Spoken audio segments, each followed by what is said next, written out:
Irreverent, entertaining, cool. You're listening to LA Talk Radio.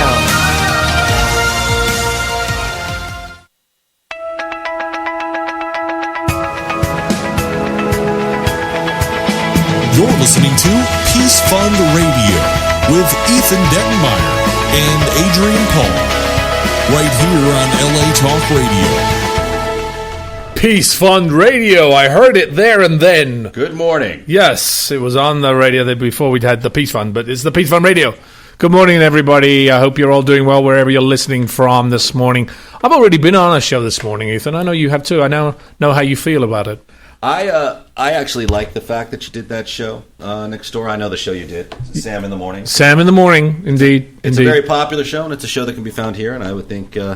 I'm glad you went. I mean, look, there is no radio format too small or too big for a charitable message that could help a lot of kids. Yeah, no, I mean, I spoke a lot about Peace Fund Poker and Peace Fund Games, you know. Peace Fund Poker coming up this weekend. Let's get right to that. As far as Peace Fund Poker goes, because that's in the immediate future, that is Saturday. Yes. At the was it the Pacific Palisades Microsoft Complex? It's Playa del Rey Microsoft Complex off of Jefferson and Alma. Right. We've added something very interesting to it for people.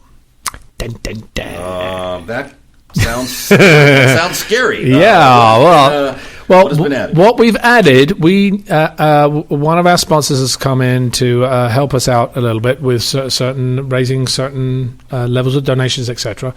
By offering, we are now offering that it's obviously a $75 entrance fee to play in the game, but for $100, you will get a $100 restaurant gift certificate with your entry fee. Oh, please! Now this is getting ridiculously generous. For free. Now, basically. Yeah, you're not only playing for free, you get an epic afternoon with some great celebrities, a lot of fun, and they're giving you the money back in a restaurant certificate, yes. So you get a night out on the town. Yes, exactly. Right. There are over 450 restaurants in Los Angeles that take these vouchers. You can look at restaurants.com and check out exactly which ones those are.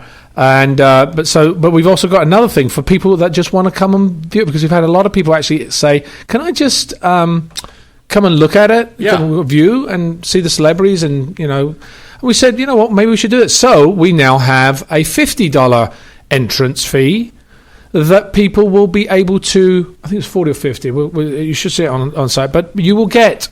Not only will you get the food and drinks, not only will you get to see the games, not only will you get to meet the celebrities, listen to the music, and see the cool stuff that Microsoft has, as well as maybe play Xbox at the same time, but you will get a $50 gift certificate from restaurants.com as well. So again, you can come for free. That's about as good of a deal as you can get. Now you're talking about just having a fun afternoon with, if you choose, or without, if you choose, the stress of playing poker with some of these card sharps. Exactly. And so that's kind of going to be fun. There's a lot of great celebrities we actually now have there. We've just updated the the site this morning. Bring it home. Who do we get to hang out with? Well, this morning we now have. Where are they all? Oh, gosh, Kelly Hu. Well, Kelly Hu's going to be there. Don Most is going to be there.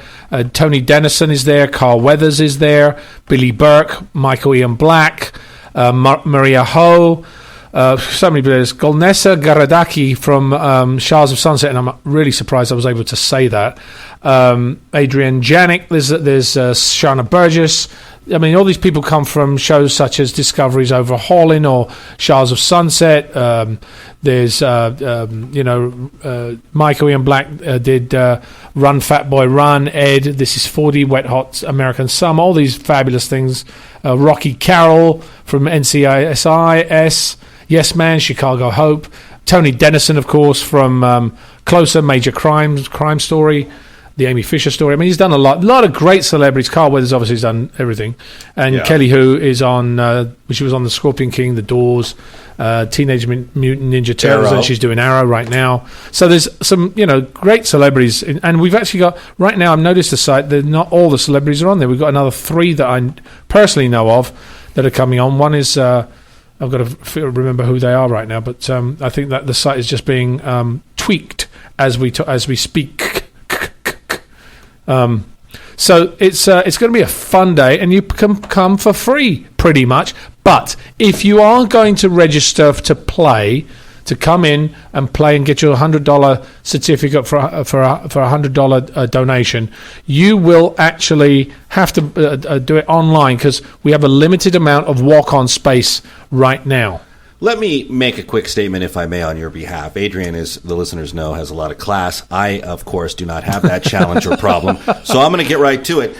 This show, if you enjoy it, if you listen to this program, if you enjoy the work that this show and this organization does, you need to support it point blank. This whole operation, this whole organization, poker games aside, depends on the contribution of you, the listener, or people who would just have kind spirit and want to see the world a better place.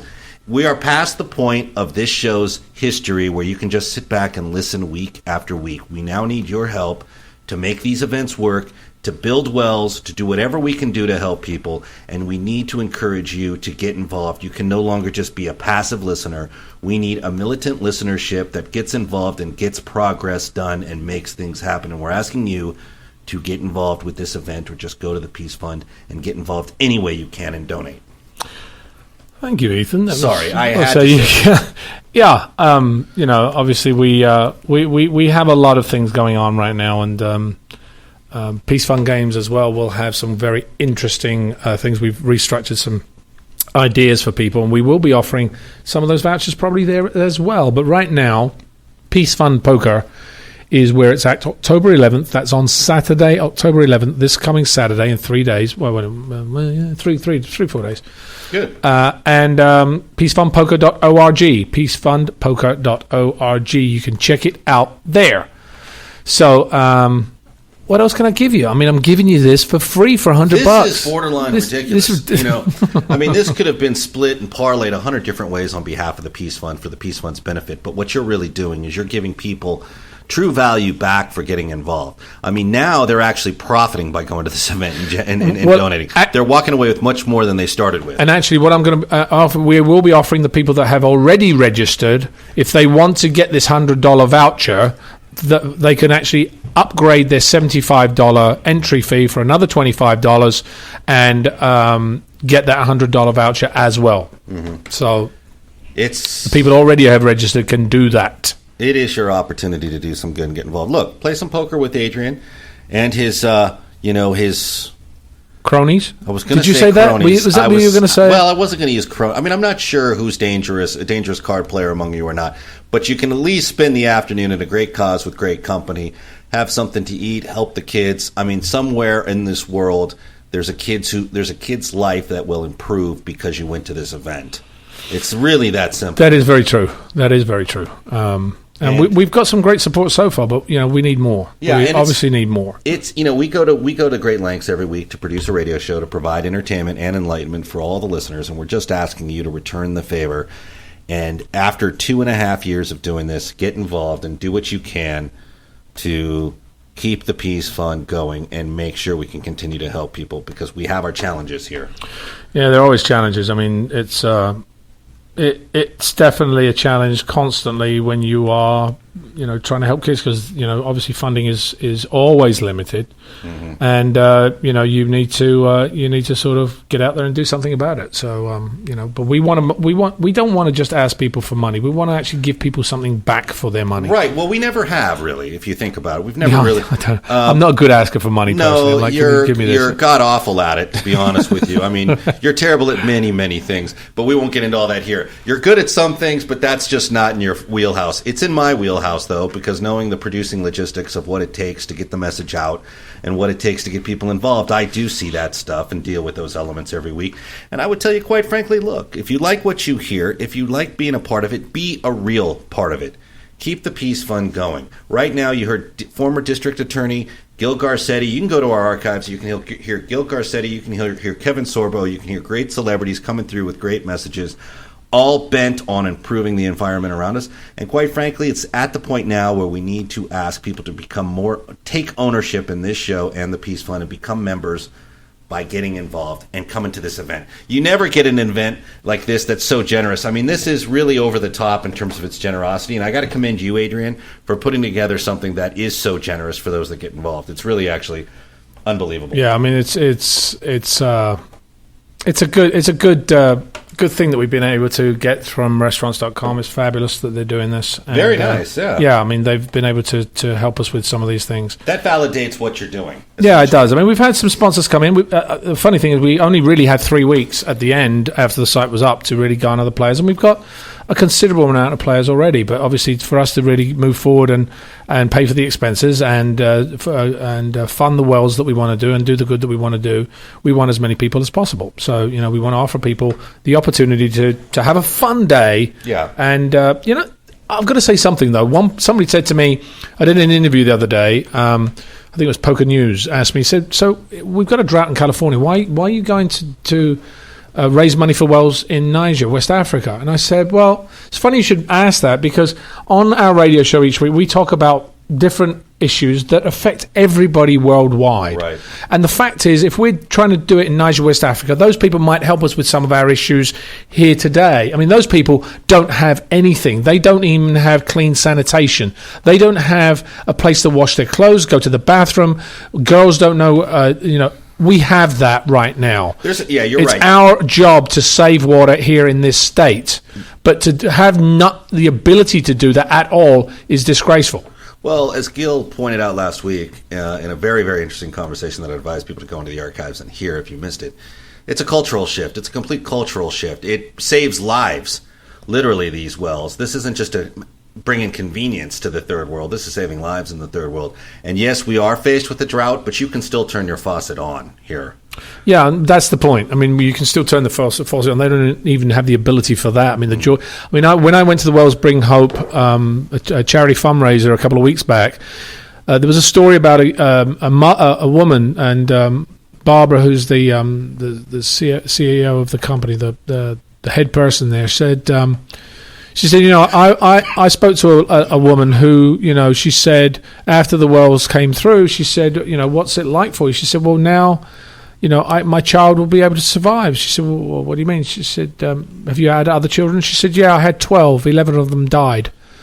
11 and of them died. Not even an irregular story. No, it's not. And several, a lot of these women, they cannot. I mean, there's, on our site, you'll see the fact that they can't wash their clothes, and it's translated, of course. But they state that now the village has an economy. Now that they can actually clean their clothes. She said, what I would do is I'd take my clothes off, I put them in the dirty pile, and once I'd finished all that one, I'd go back and pick them up and start all over again. And because I couldn't wash them, there was nothing I could wash because they were drinking water that was collected in the street. That's where they drink their water from. That's where their toilet water comes from. So you can imagine what that must be like. Imagine when Katrina happened, in 3-4 days it was bedlam because there was no running sanitation, there was no nothing, there was no cleanup. We take everything like that for granted. Yeah. And unfortunately, some people have that as their general life, and we would like to sort of improve that. And at some point, that will help us around the world, because people's opinions of those that are helping them will change. You can't do it with guns. You can't do it with blowing somebody up or hating them. You can do it by helping them. And that way it will change people's opinions and help other people that come back to us later on to help us maybe when we're in a problem. I'm a big advocate of, building out, starting with your own environment, improving that, and working your way outwards. But with water, it's according to the NPR statistic I heard last week, 80% of water usage in California goes to horticulture, plants, and landscapes. And if we can just tailor that back, we could probably actually scale ourselves out of the drought with a little bit of help from Mother Nature in the next 2 years. But, it's we have water here versus no water there. So I'm a big advocate for putting a well in for the tune of what is $12,000 and start saving lives there. And if we get to the point where we need wells here, and I hope we won't, we'll do it here. But right now, it's just a balance of power that requires immediate aid out there. Yeah, I know. That is very true. Actually, let's talk a little bit about, because what's in the news right now is the Enterovirus taking a deadly turn.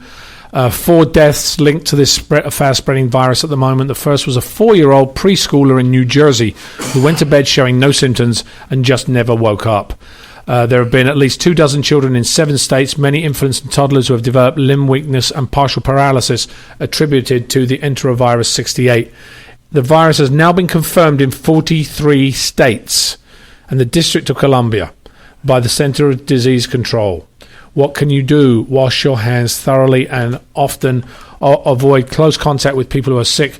Disinfect frequently any surfaces that you touch and stay home when you're feeling sick, because otherwise you may have it and you may spread it, which you don't really want to do.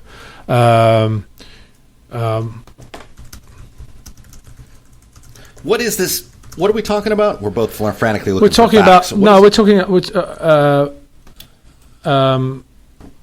We're talking about the Ebola virus, Enterovirus in 48 states, in 47 states right now. So it's taken a deadly turn at the moment that is not really, Anyway, we just talked about somebody that actually came back right now. They're actually screening a lot of things from what I understand. The patient in Dallas died this morning. Yes, that's what we heard this morning. And, I was looking up this morning about that. Liberia is actually the place that most of this has come from. It's kind of half the population is affected by it, and half of the cases that were reported come from Liberia. So there's obviously a very big push to stop anybody that's coming out of Liberia at the moment, because it's obviously it grips that country. And unfortunately, that's not going to work for very long, because no one's going to put their own security staff. Nobody's going to stand between Ebola and a bunch of Liberian refugees running for the frontier. So I don't necessarily know. I don't think you can bank on that. What you got to hope for, and the first thing you can't do is panic about this. Chances of you catching Ebola are actually very low. Yeah, they're low. But the CDC and the WHO have been running pandemic exercises for 3 decades, and now we're going to put them to the test and see exactly what they can do. I mean, Liberia is really having a really tough time. I'm looking at this thing right now. They're stating that, the president's stated that it's under control, but evidence really suggests that it's not. There are dozens of people dying in their homes in Monrovia in Liberia because they don't want, the stigma attached. They're unaided because of the stigma attached to the virus itself. And isn't that remarkable to hear that? It's the same as AIDS, pretty much. But I mean, I understand this is an airborne disease, from what I understand. It's a communicable liquid disease, sneezing, right, coughing, any liquid that you have, the germs actually, that's where it actually starts from. And these kids and these people, these precautions, you need to take precautions for this. I mean, they obviously are not living in a very sanitized type of environment, but there's too much work there for recovery teams to do this, so there's not enough hours in the day for them to track down the dead. That's how bad it is right now. They gave this patient who died, they tested some new antidotes on him. It did not work. It did not respond. They think his delayed response in getting himself to the hospital may have had something to do with that, because people have been treated for Ebola and survived. And I think that that's something we should enlighten people to the fact, if they don't know and are prone to panic, that people have survived it. Right. And they are working on new medicines. And one of the factors, and I'm sure you're going to allude to this because your notes are always very, very articulate, if you get to the hospital quick, you have a good chance of surviving it. But that's always the case. That's in anything that you have. If you catch something, I mean, I'm not saying go there because, What are the signs? I mean, I think maybe we should tell people. I know vomiting and stomach pain, severe stomach pain, high temperature. Those are all signs of Ebola. Well, it's like any what you're calling it's basically a hemorrhage fever, from what I understand. That symptoms include a fever, muscle pain, weakness, diarrhea, vomiting, stomach pains, or unexplained hemorrhaging, bleeding or bruising. That's basically, and the symptoms appear anywhere from 2 to 21 days after exposure to Ebola. Now, you call it Ebola? I call it Ebola. I'm not sure what I think it's Ebola here. It's probably Ebola in Liberia. The average is around the 8 to 10 days after being exposed that you start getting some of these symptoms. Look, I have those symptoms every Sunday watching the Rams, but I would encourage people in this case, if you're coming down with any part of that, to get checked out, given the nature of the seriousness of this. It's interesting. They state here, I was looking at it, recovery from Ebola depends on a good supportive clinical care and patient's immune response. People who actually recover from it develop antibodies that last for at least 10 years in their system. Right. So, you're right, there is no certain death, but you've got to catch it quick, and it depends on your immune system how you do it. Which actually brings me to talking about immunities and stuff. Our Children in Need segment today, we're going to talk a little bit about diabetes in kids. It's a growing epidemic. It used to be unheard of in people under 30. That explains the common name for the disease, adult onset diabetes. I remember my father actually had diabetes, stage 2. Actually, because he ate too much, he had too many sugars, etc. And my mother was cooking him. She had to cook him, boiled vegetables and all this stuff. And for a few years, she had to do it, and then it disappeared after he did that. But the difference is, almost all children with diabetes suffered from type 1 form of the disease, which meant their bodies couldn't produce enough insulin. And in type 2 diabetes, in which the pancreas may produce normal insulin levels, but cells become resistant to it, they typically took decades to develop in this system. But type 2 diabetes isn't just for adults anymore. The number of children and adolescents with the condition has skyrocketed within the last 20 years, prompting some to call it an emerging epidemic. While type 1 diabetes is still more prevalent among children nationwide, experts estimate that type 2 diabetes has grown from less than 5% in 1994 to about 20% of all newly diagnosed cases of the disease among youth in more recent years. So, what's the difference between 1 and 2? Type 1 is an autoimmune disease. What person's pancreas stops producing insulin, a hormone that enables people to get energy from food. So you're lethargic. While its causes are not entirely understood, scientists believe that both there are genetic factors and environmental triggers. Its onset has nothing to do with diet or lifestyle. Type 1, nothing to do with that. There is nothing you can do to prevent type 1, and at present nothing you can do to get rid of it. Yeah, okay, I'm leaving that just for a second. Can't get rid of it, type 1. Type 1 diabetes strikes both children and adults at any age. It comes on suddenly, causes dependence on injected or pumped insulin for life, and carries the constant threat of devastating complications. Now, type 2 diabetes is a result from the body's ineffective use of insulin.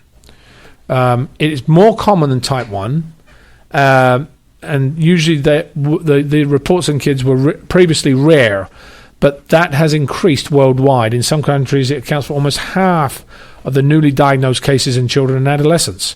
Type 2 is partly genetic, but it can be prevented or delayed in most cases. The key is a healthy lifestyle, which my father didn't have. 30 minutes of moderate intensity physical activity on most days and a healthy diet can drastically reduce the risk of developing type 2 diabetes. Work out a little bit, run a little bit, walk a little bit, stand a little bit, pick stuff up. I pick my kids up all the time. I've got plenty of exercise in the day, trust me. But those are the things that actually can prevent it.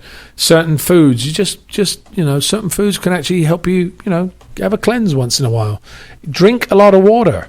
That always is one of the best things. Somebody always said to me, actually it was a very big manufacturer. He was a friend of a friend who he worked for one of the big skincare companies. I can't remember which one it was, but it was one of the big ones. And he said to me, we've done all our research and everything else. Do you know the best thing that keeps people looking young? Water. Really? Water. That's one of the key things that keeps. And I remember actually, when I was doing one of the conventions at one point, they had for the celebrity section in the green room, they had a masseuse. And when I went onto the table, she says, "Oh, you drink a lot of water." I said, "Well, how can you tell that?" She says, "Well, think of when you've got dough." She says, the body's very much like that. She said, if you've got dough and it's got a lot of water in it, it sort of just smooths up. But when it doesn't have it, it just breaks apart and cracks. That's very much like your muscle tissue. She says, I can tell whether you're drinking enough water or not. So can I have that water next to you? That's funny. I've got 2 bottles here. I'll replace it from the closet when the show's over if I can have one. Well, you can have one, but no. You have that. I'll get. No, please have one. No, please. He's left me all alone in the room. Anyway, diabetes is predicted to become the 7th leading cause of death in the world by the year 2030. Total deaths from diabetes are projected to rise by more than 50% in the next 10 years. Each year, more than 15,000 children and 15,000 adults, approximately 80 people per day, are diagnosed with type 1 diabetes in the US. 15% of people living with type 1 are children. Type 2 accounts for around 90% of all diabetes worldwide. A healthy lifestyle can prevent that. Up to 45% of children with newly diagnosed diabetes have type 2 diabetes, and most are overweight or obese at diagnosis. And last fact I want to bring you. Type 2 diabetes is increasingly widespread among teenagers and even more among children as young as 6 years old. Today, 23% of teens in the US are predicted to be pre-diabetic or have type 2 diabetes. And that, ladies and gentlemen, is all because they're not eating correctly. You can solve that as a parent. It's your job. Let's talk to John Beerley quickly. I know we've got so many things here we could talk about, but I know John's going to be there ready and waiting for organizations. While you're bringing him on, there is a couple of organizations. Actually, I'll talk about them that will be making a difference in the diabetes subject matters across the world here.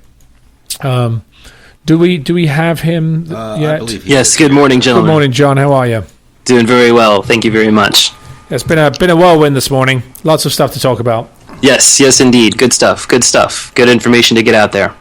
So, John, you have a hero of a week for us, and I know we've actually got them on the phone, so I don't want to waste too much time because this is a pretty big you want me to call him? discussion. We don't have him on. No, we'll have him in a second when John talks to him about it a little bit, because then I can talk about some of the other organizations as well. John, it's for you. Yes, well, this week's hero of the week, we actually have two heroes this week. They are brothers who have done a great deal for diabetes fundraising and awareness. Back in 2004, Jake Fine was diagnosed with type 1 juvenile diabetes at the age of 7. His brother Daniel, who was 11 at the time, did what any big brother would do and jumped into action and founded something called Team Brotherly Love, which you can find at teambrotherlylove.org. They founded this organization to raise funds and awareness for juvenile diabetes. Now, Jake is busy with meetings this morning, but we are honored to be welcoming Daniel to today's show to tell us about the incredible impact their organization has had in the battle against juvenile diabetes. Daniel was named one of Time Magazine's top 25 international leaders of tomorrow, one of the world's top 5 entrepreneurs by the Entrepreneurs Organization. He received the President's Volunteer Service Award from President Bush, and then he received it again from President Obama. He is the founder and chairman of the Juvenile Diabetes Research Foundation's Youth Board of Advisors, among many, many other titles and honors, which you can read about at Daniel's personal website of danielfine.com. And like I said, he will be joining us here momentarily to tell us how he did it and about some of the extremely exciting things that they're working on. So while we're getting him, should we get him on the line, Ethan? Yeah, I'm trying it now. Okay, there are a couple of other places that actually have Juvenile Diabetes Research Fund, the JDRF, a leading global organization funding type 1 diabetes research. Also Scripps Research Institute, scripps.edu. They've been one of the few non-profits at the forefront of basic biomedical science. So, did he pick up? Let me see. Daniel Fine is calling. If I turn it down, I also turn down John. That actually might be a bad idea, actually. I mean, then it would just be you and me on the line. Just can you imagine that? Just you and me talking for like an hour. I've actually got nice things to say about John Beerley. His presence on the upcoming Combat Radio charity Christmas album is brilliant. I can. Yes. Actually, I have a copy of that album right here. Right in my little sweaty palms here. It's called The Album, first edition. Yes. And they're all Collector's the outtakes. item, my friend. Are they all the outtakes on this too? All your outtakes are on the album, yes. You know what? I knew I'd make the album at some point. Okay. Okay, Daniel. Daniel, where are you, Daniel? What's going on with Daniel? Daniel didn't... Oh, Daniel, I tell you what, very quickly, I'm going to live radio, ladies and gentlemen, as Adrian always says. I'm going to send you, Ethan, an alternate number here that Daniel provided us that we can try. Right. Ethan, have you had any experiences with any diabetes in your family? No diabetes in my family. My mother-in-law came down with it, but well, as I said, my father was my mother took. I remember as a kid, watching my father be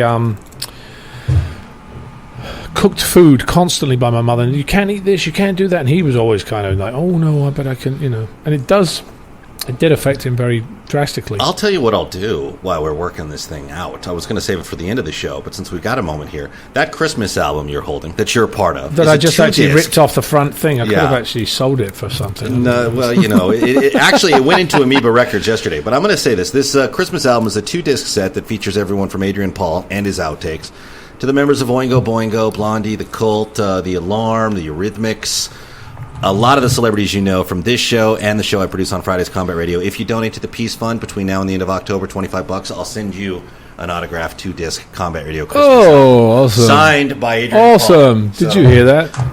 Don't kick in $25 and I'll send the album to you signed by Adrian Paul. I'll make sure he signs it. We'll get a photo of him signing it. We'll shoot it to you. You'll get a special thank you on the air. Just to quantify this, I'm on the album speaking, not singing. That might have ruined the entire album. Here we are, bound to be king. No, it doesn't work. That song, unfortunately, is not public domain, my friend. No, it didn't really work, did it? No. And Ethan, I just got a message from Daniel that he is ready for the call. Okay, we will try it again now here. He was actually in the process of getting up something extra, an exclusive for Peace Fund Radio. He was trying to get a website up and launched so we could talk about it on the show today. So we were actually going to be receiving a world exclusive from Mr. Fine and Team Brotherly Love today. It's very exciting. That's what we like this morning. Yes, absolutely. That's what we like. And here we go. Hey, John. Daniel, good morning.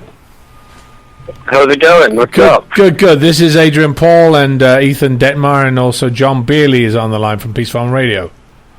Pleasure, guys. Thank you for having me on this afternoon. Thank you so much for your time. How you doing this morning? I'm doing quite well. A little bit hectic. I just stepped out of class to join you guys today, but it's going. Always fun. Okay, so you said class. How old are you right now? I am 21 years old right now. 21. Okay, so you're in the prime. You're in your prime right now. Where are you calling us from? I'm calling you from Philadelphia. Philly. Oh, okay. So John has outlined some of the great stuff you and your brother did. You founded Team Brotherly Love when you were about 11 years old. So how did you feel when you found out that your brother had type 1 juvenile diabetes? Scared is probably the best way to put it. Jake was actually diagnosed over the course of the summer of 2004, and at that point I was actually away at sleepaway camp, and he was diagnosed about 2 weeks before I got home, and my parents didn't tell me, which was probably a smart decision, but was one of those that I would obviously hold against them at that point as an 11-year-old. And I remember getting off my camp bus and looking at Jake's wrist, and he had a medical alert bracelet on, and the way my mom described it is I looked up at her, my eyes swelled, I was like, what did you do to my brother? So that was probably one of the scariest moments of my life. Little did we know how that point would really come to define my brother and I over the last 10 years. How did you decide you needed to do something about it? I mean, what sort of, where did you start? Probably right away, frankly. It started out as the goal of really maintaining normal thinking. We've lost you. Hello? No, he's on. He's having some interference. He's probably not on a hard line. Hello, Daniel. Are you there? He's probably on a wireless. Hello, Daniel. Daniel. We are here on Peace on Radio, and we've just lost. It was, in fact, a very interesting conversation. I was actually getting really into this. I was hoping to continue it. John, can we mention that he said he jumped out of class right now. He's probably been sneaking down the hallway. He may have just got snapped by the truant officer, which I wish we would have heard, because that would have made it that much more memorable. Yeah. Oh, like the little rascals. Yeah, you're in detention. You're booked. Well, we did have Daniel on for a second. John, are you still there? Yes, I am. We're trying to get Daniel back.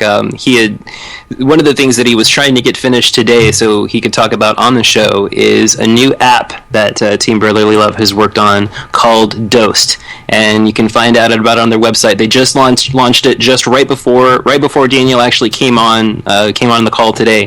The website is getdosed, DOSED.com. It is an amazing new app that will revolutionize diabetes management for people who suffer from diabetes. It's an incredible app that will estimate carbohydrates and accurately calculate insulin dosages for people who are trying to manage their diabetes. That's cool. And it's it's just a really incredible app that the website right now is it's in its early stages, but they wanted to go ahead and get it up before the show today, so you can go and check that out. And also, of course, you can find out more information about the organization Team Brotherly Love at teambrotherlylove.org, and all kinds of updates from Daniel at danielfine.com. And we have I just got a text message actually from Daniel. It says to please give him a ring back. All right. Okay, we're going to give him another try here. Obviously, it was a bit of a 3, 2, 1. Get your Combat Radio Christmas CD by donating to the Peace Fund this month. There you see. That's right. Got a little technology there. Sorry about that. Hello there. It's okay, Daniel. Yeah, so we were, before we get broken up again, this is technology, we love it. What was your first step of getting off the ground? Because you were 11 years old when you first started it, weren't you? That's correct. So we began as a walk team for the Juvenile Diabetes Research Foundation and as the JDRF, and that team name was Team Brotherly Love, both in the spirit of mine and Jake's relationship. And you could say somewhat coincidentally also the fact that my dad works in Philadelphia, known as the city of Team Brotherly Love. So that name came from a billboard, if I'm not mistaken. So that first year we ended up being the largest walk team in the state of New Jersey, where parents, family, friends, kids, everybody came out to really support Jake. And then things really took off from there as we created our own organization under the same name of Team Brotherly Love and began really working towards making change and saving lives and finding the cure, as we coin it. Now, John was just telling us about this new app that you've just developed. Sounds pretty exciting. Thanks. So the application is called Dosed, D-O-S-E-D.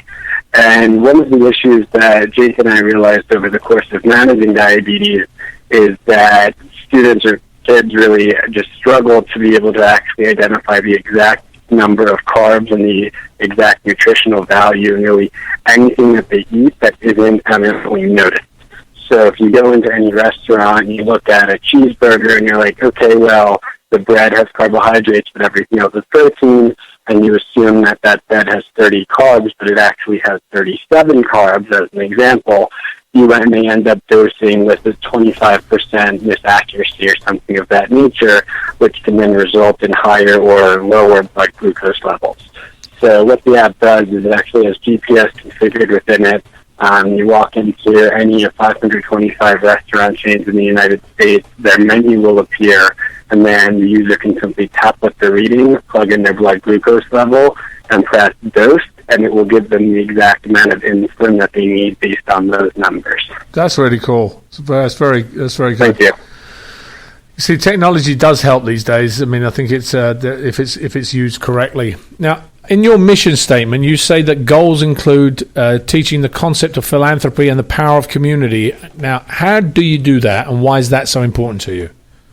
Yeah, absolutely. So just to be clear, that is one of the goals of Team Brotherly Love, which is the nonprofit. And where that really comes in is the sense of teaching people the importance and how great it feels to do good. When Brotherly Love was launched and really the youth campaign was initiated, it came from me sitting in a boardroom with a bunch of parents that wanted to raise money for the JDRF and being the only kid in the room being like, all of my friends would want to do good, they want to help, but they don't really know the vehicle with which to do that.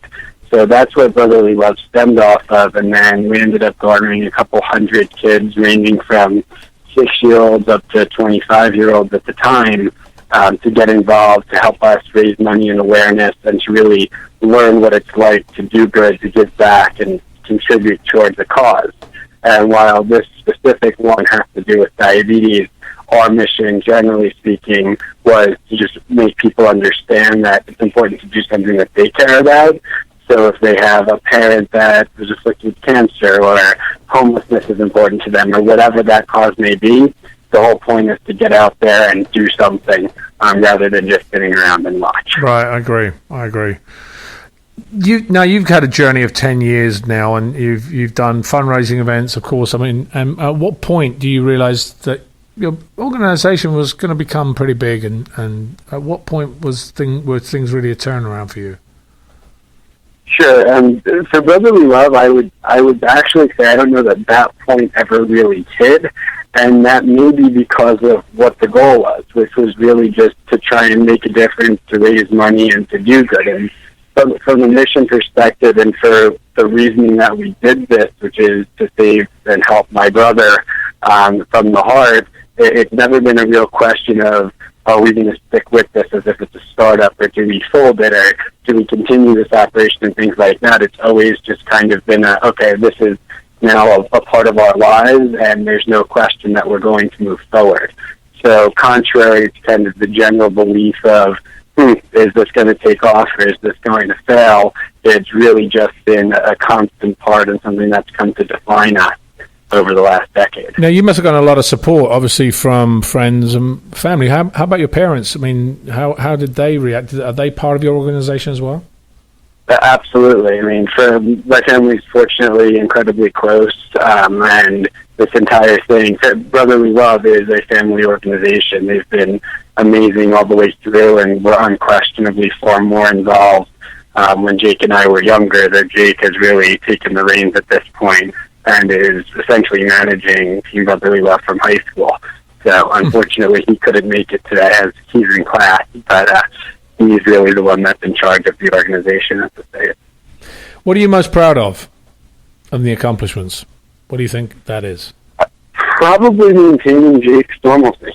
I mean, that's one of those things where what's happened to him, where it's a huge challenge in managing the disease, has come to define us, generally speaking, for the better, and it's a hard thing to look back on, because you never want anybody to have diabetes or any other disease. You always want it to be cured, but what we've learned from that has been extraordinary, and the fact that today Jake is healthy, he's an athlete, he's a normal kid, which is where it really all began, is probably the most special and most important part in realizing that, as I said before, Jake happens to have diabetes, the diabetes does not have him.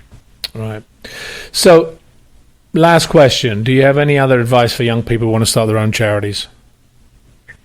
Absolutely. Whether it's a charity, a business, or anything like that, go out and just get started. My new motto is make what if what is.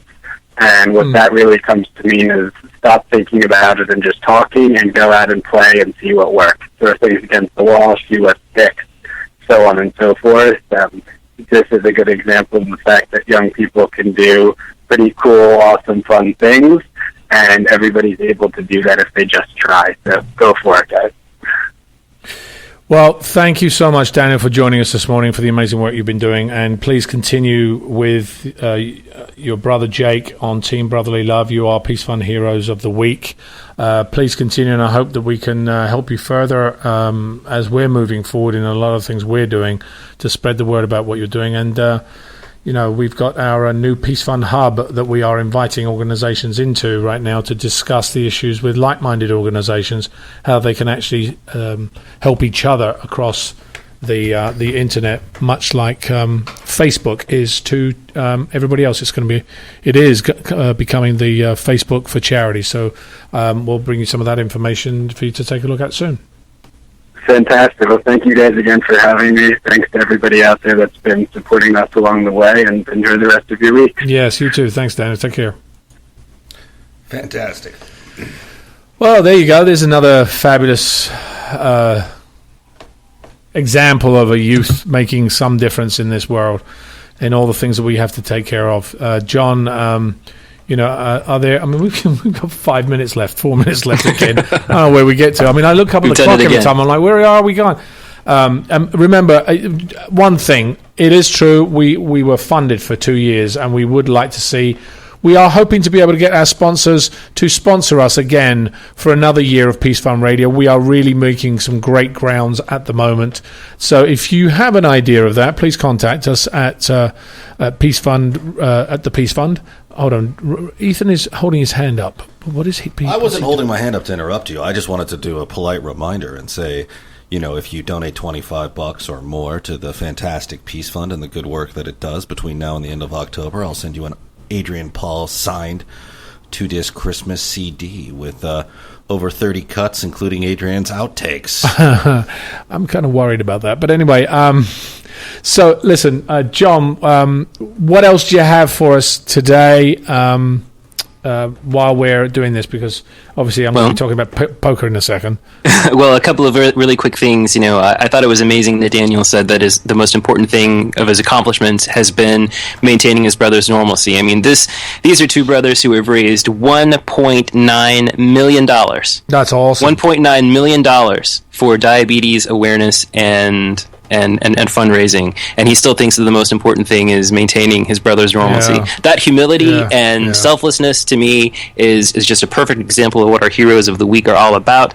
I wanted to give two really quick updates. Olivia Keith. Olivia had called in with her mother, Darcy, a few months back to talk about her Play It Safe program. Both of her parents had suffered from brain injuries. She goes into schools with a program to teach children about sports and activity safety.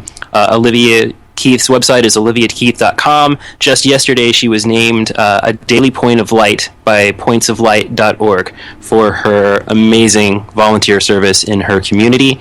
And also, if you go to Livy's Hope, LIVYS Hope.org, you can get some new information about Haley and Olivia Keith.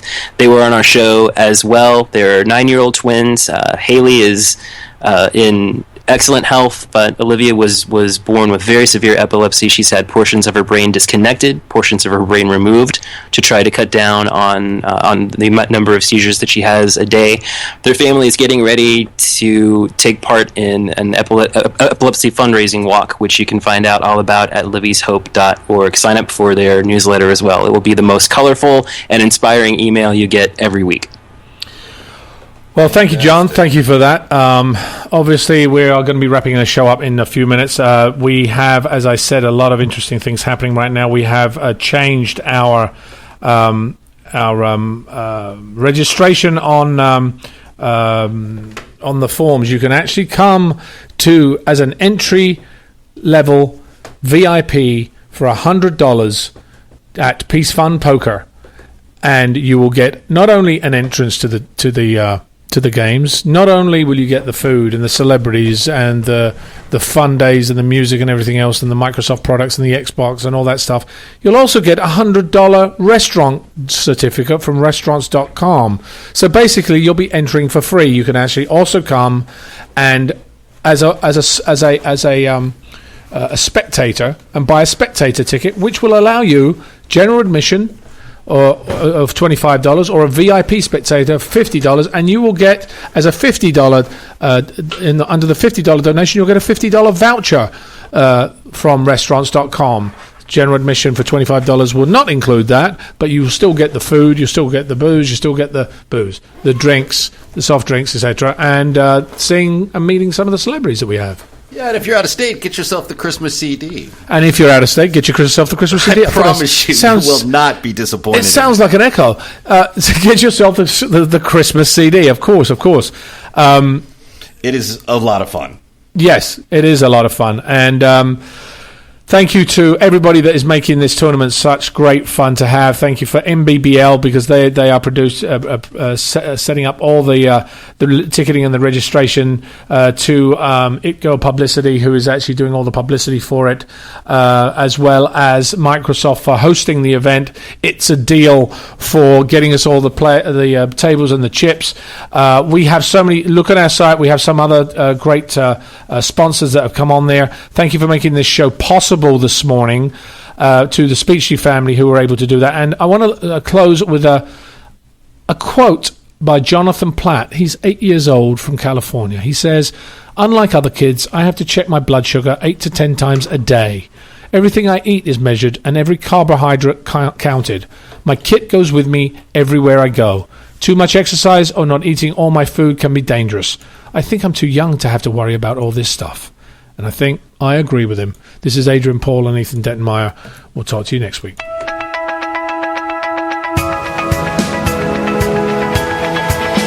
You're listening to Peace Fund Radio with Ethan Dettenmaier and Adrian Paul, right here on LA Talk Radio.